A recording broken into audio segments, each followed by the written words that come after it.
Hello students, welcome to the class of science. Students, today we are going to start a new chapter of class 9th, that is chapter number 7, diversity in living organisms. Right students, you all know what are living organisms, about their features. Living things grow, they respire, they manufacture food, they eat food, they move from one place to another like this. And what does diversity mean? In this lecture, we will discuss about the diversity.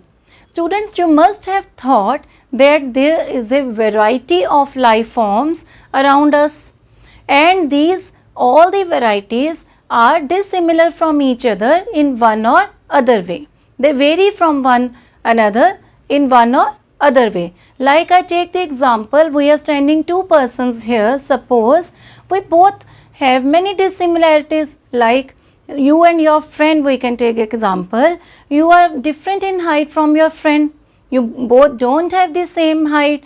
You don't both have the same nose. Your eyes must be different. So there is a wide variety of living organisms because we all are not similar, exactly similar with each other.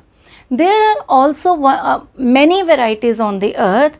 On the one hand, there are microscopic bacteria which are only few micrometer in their length is only micrometer, and they are very small. Microscopic means they can be seen only with the help of the microscope. On the other hand, there is a big blue whale which is 30 meters in length, and there are big trees of California which are 100 meters in length. This is also a big verification.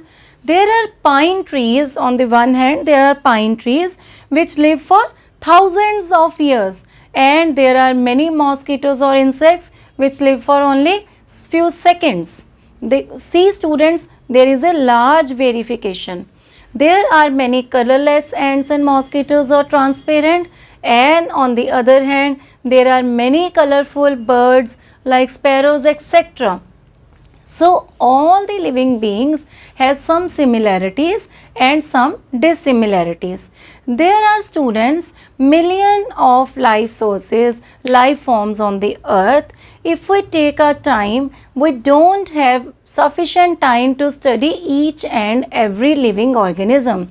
So according to their similarities, we put them into classes, and we study the classes by which we can see the feature of the every living organisms. Now the question arises, what are these similarities? On which basis these living organisms can be classified into same classes? That we will discuss in the next lecture.